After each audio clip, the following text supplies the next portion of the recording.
Hi, you guys. I'm Phil Town from Rule 1 Investing, and I want to talk to you today about how you feel about investing in companies that you don't believe in.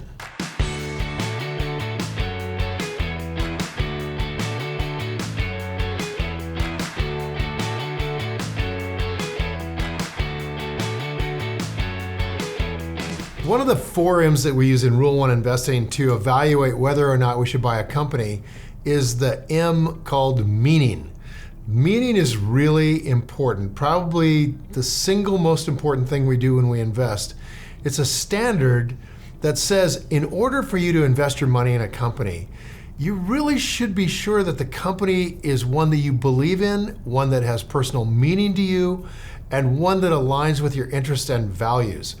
Why this is something that Rule 1 investors think is important is that there's just no denying that very controversial companies like tobacco companies, weapon manufacturers, Coca-Cola kinds of deals, all of them could perform really well, but you're out there supporting something that you may not want in the world. So when I list these 3 things, I'm not laying out my personal values for you guys. I'm just saying that these are all companies where there are significant numbers of people that don't want to support that kind of an enterprise. So let's think about this like this. Regardless of your personal beliefs about these companies and what they do, can't companies like a tobacco company still be used just to make you money? My good friend Jim Cramer, who runs a wonderful show called Mad Money, totally believes that you have to separate your values from your investing. One of my favorite investors is a really good friend of mine, multimillionaire, totally believes you have to separate your money from your investing. But Warren Buffett doesn't believe that at all. Charlie Munger doesn't believe that at all. And these are the grandfathers of Rule 1 style investing. They believe you have to put your money in places that matter to you personally. So it turns out that investing doesn't necessarily work in a way that you might believe. In other words, people are going to make money in all 3 of those kinds of companies. Probably there are great companies that are in each of those sort of moral areas. But that doesn't mean we should invest in them. Meaning is an important metric to consider when you decide to invest in a company, maybe the most important one. So first off, here's why. Meaning leads to connecting you with that business, and that means you're interested in it. And if you're interested in it, you're going to be a lot more willing to learn about that company. So an interest in the company starts with connecting to what they do, what they produce in the world, the services that they have, what they're manufacturing, what they're doing to the world. That begins to start with interest. So being financially invested in a company that is going to go out there and do something in the world is just not enough to guarantee that you are just sort of interested in their success. You need more than that. You need to also think about how your money is being voted. We call this being financially invested or emotionally invested in their success. We want to put our money where our hearts are. We want to vote for what we believe in. And every dollar that we put into an investment is a vote for that company to be in the world 20 years from now. It's kind of difficult, for me anyway, to get excited about a company if they don't align with my moral code. They're not connected to me in any of my interests. It doesn't matter how much money I'm thinking about investing or how much I think I can make in them.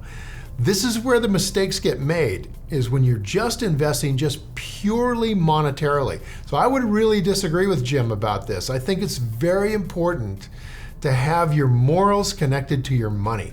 And I'll tell you another reason why. Having just a small kind of financial interest in a company means you're a lot less likely to follow what they're doing. You're a lot less likely to pay attention to their performance.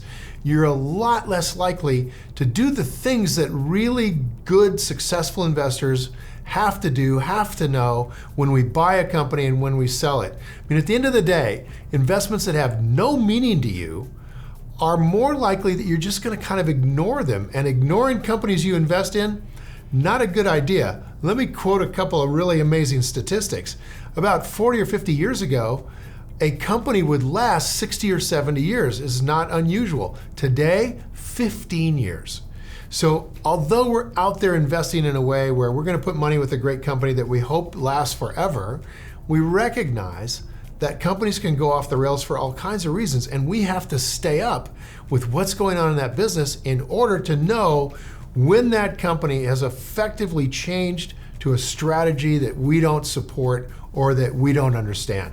And when that happens, the story on that company has changed and it's time to exit that investment. The next reason that meaning is so important is that it leads to knowledge. People research things all of us do this, right? We start to research stuff and then we lose interest. Think about it.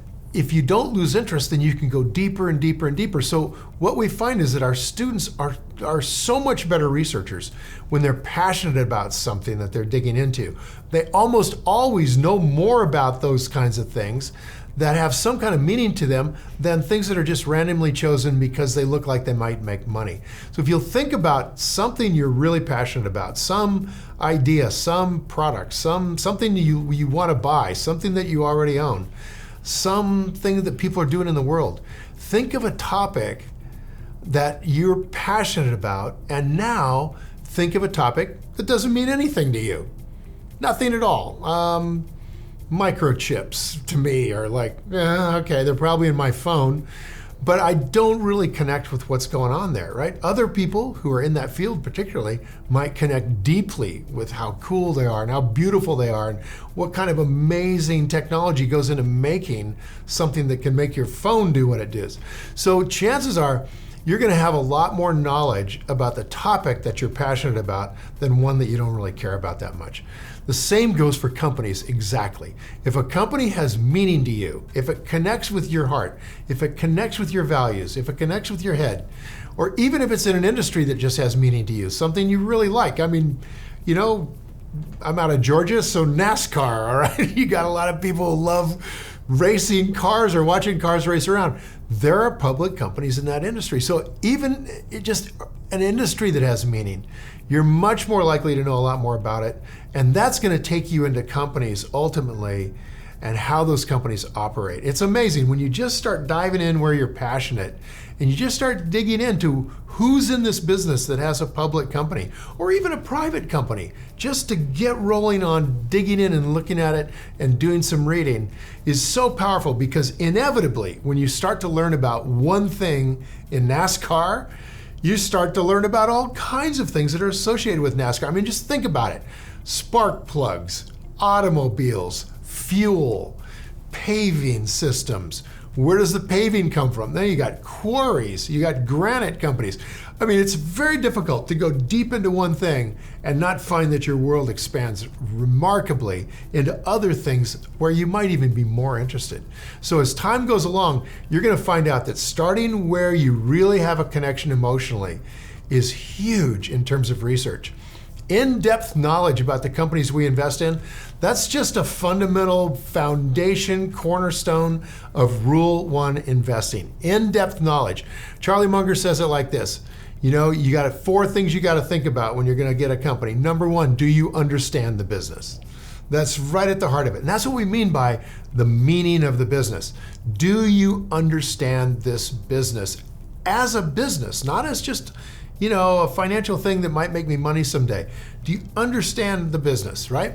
So if a company has no meaning to you, then knowledge like that is more difficult to acquire. It's like you're kind of trying to climb uphill. And this is where a lot of people decide, I'm really not that interested in investing in stocks, because you think about this wall of companies that are out there that are not really meaningful to you. I mean, do you really want to spend your day reading, financial reports of some company you don't care about?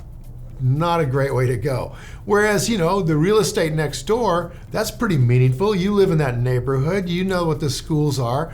You like the country, the city you're living in, and you think it's going to do well over the next 20 years or so. Well, that real estate next door has a lot of meaning to you. You understand it. You grok it, right? You get it. So the final thing is that meaning kind of allows you to invest without being a hypocrite. This is really tough for people to think about. We don't like to think about ourselves being hypocrites, but our values are what we do. They're not what we say we do, okay? So if you want to invest with a clear conscience, you want to feel like, all right, I can stand out here in front of my kids and say, I own these 5 companies, and these are good companies, and here's why I own them, kids, right? If you can do that, that's a lot better than saying, look, you guys shouldn't be smoking cigarettes, okay? And they say, well, Dad or Mom, don't you own a mutual fund or an index fund? And doesn't it own Altria? And isn't Altria the company that makes cigarettes? So you're telling your kids this is a terrible decision to be smoking, and yet you own a piece of the tobacco company that's profiting from your kids' or their friends' addiction that is killing people from cancer. Now, one day, when your kids get old enough, they're gonna figure out that Mom and Dad did not walk their talk. And that's a shock to their children. Now, all your kids, you're looking at them, if you got young children, they're looking at you like you walk on water. And I'll tell you, you gotta think that there's probably some kind of structure in nature. I don't know what you wanna call it. You reap what you sow, okay? What goes around comes around. Karma. So all cultures have this idea that there's justice in nature and that what you do in the world will come back to you in either good ways or bad ways, right? And if your kids are sitting there thinking, how can my parents teach me about this way of life, that the world is just, that I should be a good person because it'll come back to me in some kind of ways, when they're out there supporting these companies that they totally abhor, they totally disagree with the company's function, products, service, they hate it, and yet they own it. So how are they gonna feel about you when they discover that? How are you gonna feel about yourself? So I'm telling you right now, if you own a broad market index, if you own an exchange traded fund that's like SPY, right, SPY or Spiders or the Dow Jones Industrial Average, you own a lot of companies, and I guarantee you, some of those companies are doing stuff in the world you don't agree with. So here's the thing, as much significance as we Rule 1 investors are gonna place on kind of, building our stack of money, growing our wealth, and setting up ourselves for a comfortable retirement, I gotta tell you, money isn't everything. Sacrificing your moral code, sacrificing what you believe in, becoming a hypocrite in the eyes of yourself and the children, the people who look up to you, it's not worth all the profits in the world. It just isn't. I'm gonna tell you right now, we wanna be wealthy, and part of what makes us wealthy is we have a person here of integrity. We wanna be that person. All of us fall short, I understand that, but thankfully, you don't have to fall short with your money. You can become a really highly successful investor without having to sacrifice your ethics and your morals. There are a ton of companies on the market, almost a limitless number in terms of how many we could actually study in a lifetime.